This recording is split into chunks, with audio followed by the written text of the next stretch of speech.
It's very easy to have missed the vanilla version of Marvel vs. Capcom 3. Released in February 2011, it was followed up just 6 months later with Ultimate Marvel vs. Capcom 3, which then went on to be a premier fighting game for years later.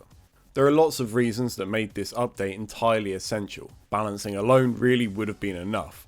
Wolverine's 3/4 screen cross-up having invincibility, as it turns out, isn't a great balance choice, so our time with the game was short-lived.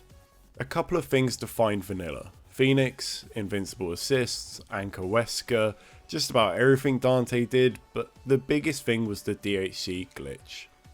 You can do a combo into another combo with a super, but that combo is not landing any combo, but when he knocked down, it's still a combo, you understand? Hell no, what the fuck That's called DHC. The way this glitch worked was when you used the super on an opponent that created a jailed state, such as Storm's Elemental Rage, then cancelled it into another super which whiffed, like a counter, it would reset both damage and hit stun scaling. You could also create this jailed state before you super, as long as they were still in it during the super, it would work. You saw this most commonly with Magneto using his Hyper Grav, cancelling it into Tempest, then cancelling it into another character's super. There are a lot of supers that could work as the follow up to this glitch. The aforementioned counter super was a common one. You also had activation supers such as Wolverine Speed Up, which worked wonders, or things like Hyper Sentinel Force where the first set of drones would whiff, allowing for the glitch to occur. What this all amounts to is a lot of touch of deaths.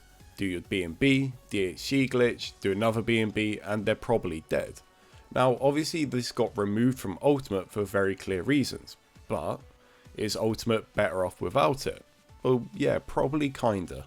So there's this argument that I make about games which didn't receive constant updates. It's that sometimes a lot of things being broken is better than a couple of things being broken.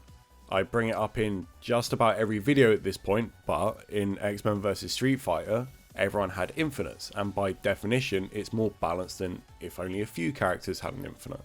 That being said, it doesn't mean tier lists don't exist. A character can still be shit even with an infinite. It just means their damage is more equal in certain situations.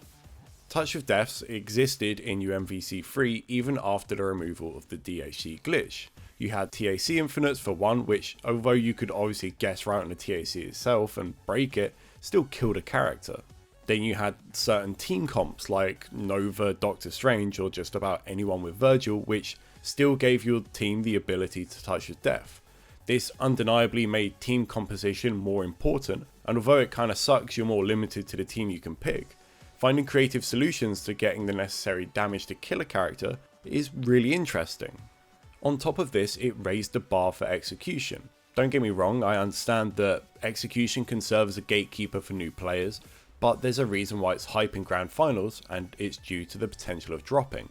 No matter how good you are at a game and how consistent your execution is, the harder the combo, the higher the potential for blunders becomes when nerves kick in. But no one is dropping B&B, DHC glitch, B&B super anytime soon.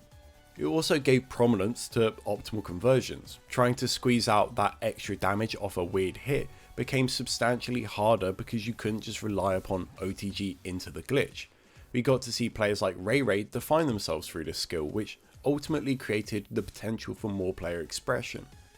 Marlin Pie doing his reverse TAC combo on Combo Fiend might not exist if the DHC glitch was there.